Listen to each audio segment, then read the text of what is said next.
Price of oil tends to go down in sync, $97 a barrel right now. Let's get back to jobs. Republican Congressman Phil Gingrey live with us from Capitol Hill. All right, Congressman, I got to say that was a lousy jobs report. Does it make any difference to what you're going to propose for debt reduction?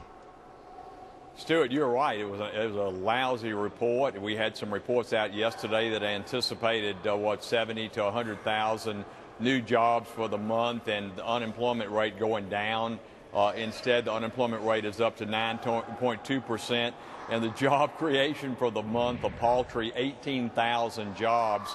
We've got reports out of Georgia, the Atlanta Journal-Constitution, saying that employers across the country are projecting more cutbacks in jobs as we go forward. So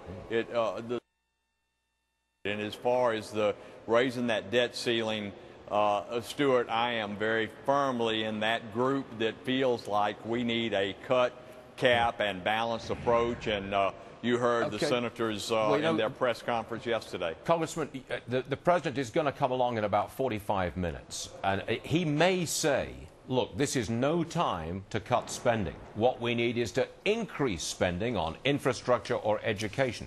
Now, to some degree, wouldn't you say that the president has a point? Well, I would say to no degree does he have a point.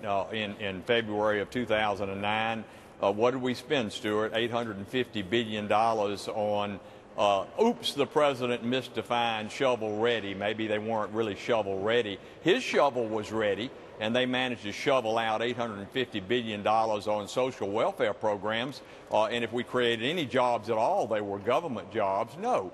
You know, the American people are not taxed too much. The federal government is spending too much, and it's time to put some discipline in this process. And that's what this is all about in regard to having a balanced budget amendment that just doesn't let you balance by keeping on spending and keeping on raising taxes and balancing that way. No, we want spending caps, and we want a supermajority to raise taxes. That's the kind of balanced budget amendment that we conservatives are going to stand strong. And indeed, I have taken a pledge. I have drawn a line in the sand, as I think 12 or 14 of my Senate colleagues and well over 30 of my House colleagues have now done, and those numbers are growing. All right.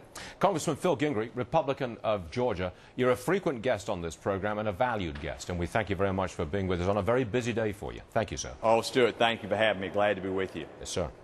Time to take a look at the price of gold because it's up.